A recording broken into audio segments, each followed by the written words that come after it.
she expressed at the press conference that Randy was her baby boy.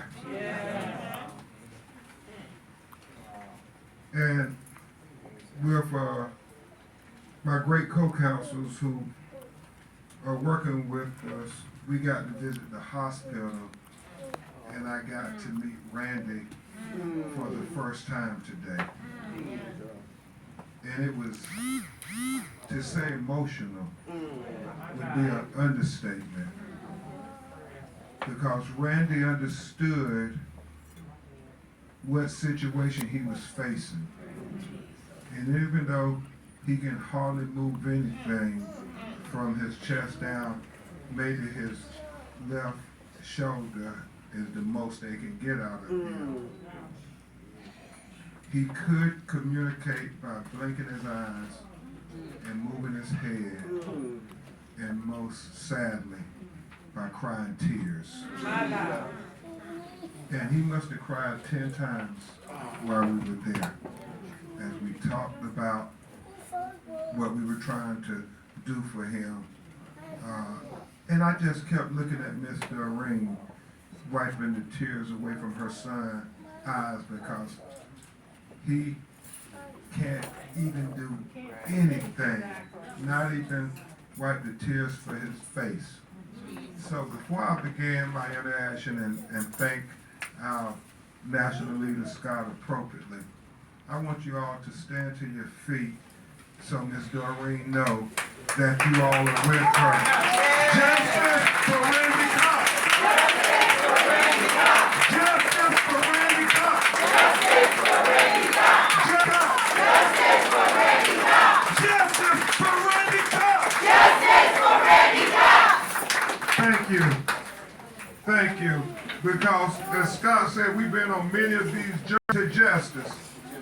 And even though there's a lot of cameras and a lot of attention now, there's going to come a time when the media won't care about this paralyzed young black man. And we have to let Miss Doreen and LaToya and Quay, everybody know that they're not alone. I mean, when you think about when a person is paralyzed, in many ways, it is just as bad as death. I mean, it is a very difficult life. I mean, he's 36 years old. He has so much more of his life ahead of him. And yet he's gonna be like a baby where somebody has to wait on him hand and foot for his every need. And so that's what they're facing, y'all. And it's not right, it's not fair, and it is unacceptable what happened at the hands of the New Haven Police Department. But more on that later. Y'all, indulge me just for a minute to recognize this freedom fighter, Scott X style.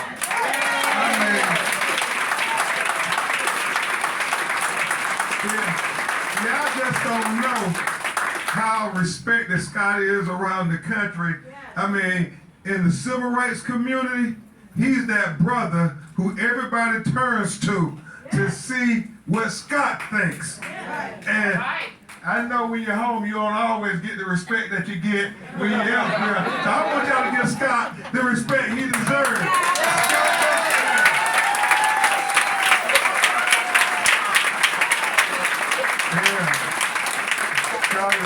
Scott is that guy who everybody else called not from New Haven when they get in trouble. So I'm happy to see, Madam President, that y'all calling on Scott too, because he will answer the bell. And to Madam President, we salute you for your leadership, your great leadership.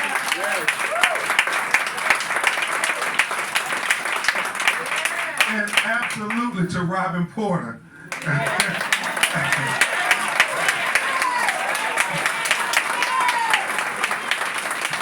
Because Jack, I don't know how it's going to happen, but I know Robin ain't going to let them forget in the state legislature what happened in her district here in New Haven. Amen, Robin? Amen. So I suspect, Luke, we may be having some hearings, and that's important because we got to make sure that not just in the community they saying justice for Randy Cox, but we got to make sure they're saying it in the State House, in the Governor's Mansion, at the Department of Justice, and at the White House. We got to be on every level.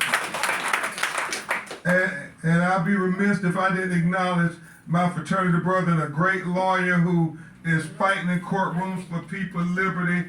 A lot of y'all who get wrongly accused, he answers the bell. So I want to give it up for Michael Jefferson.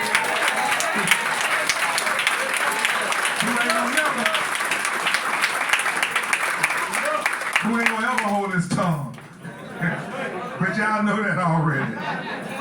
And then this great legal team that we have assembled for Miss Doreen's baby boy. Lou Rubano. And y'all can come up and join me. R.J. Weber. And Jack O'Donnell.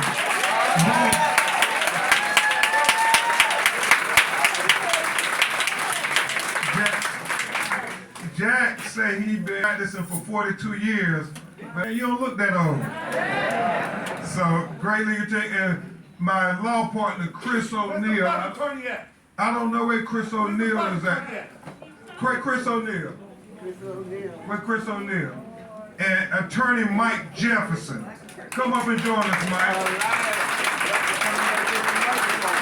Where is Hi, to whoever yelled out, where's the black attorney?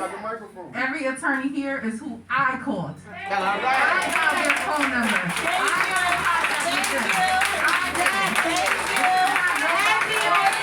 Nobody made the sign. They didn't come here on their own. They came because I called them. Thank you, Latoya, for saying the record straight. And the reality is this, y'all. We're going to need all of us coming together to get justice. This is about holding people accountable, and I want to believe in my heart that there are going to be a lot of allies that don't look like us that's going to help us get justice for Randy Cox.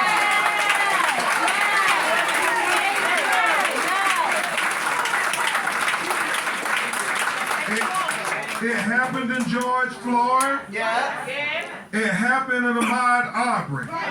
It was black brothers and sisters, white brothers and sisters, brown brothers and sisters saying that we demand justice. We demand accountability. And most of all, we demand humanity for all of our children. All of our children matter. And so, I would tell you all this. When Latoya and her brother reached out to me, and then I got to talk to Jack O'Donnell, who had been the longtime family attorney, who I understand has fought for many people in the community. The one thing that made me stop in my tracks was that video really shocks your conscience. I mean, it really shocks your conscience when you see, and I'm sorry, Mr. Rain, I'm just trying to make the case. When you see him slide down that bench and you hear his head go,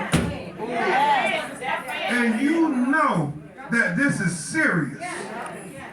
And then for that police officer who was driving the paddy wagon, and I don't understand why you driving fast, why you not being very careful. You know you got an unrestrained handcuffed young man in the back of your car, and any sudden movement is foreseeable can lead to catastrophic injuries.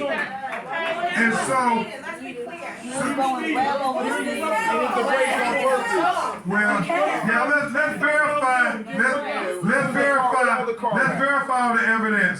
We don't want them to have us saying stuff and then they can prove it wrong. So what we're going to do always is try to have all the evidence sound and secure, because that's what we owe to this family.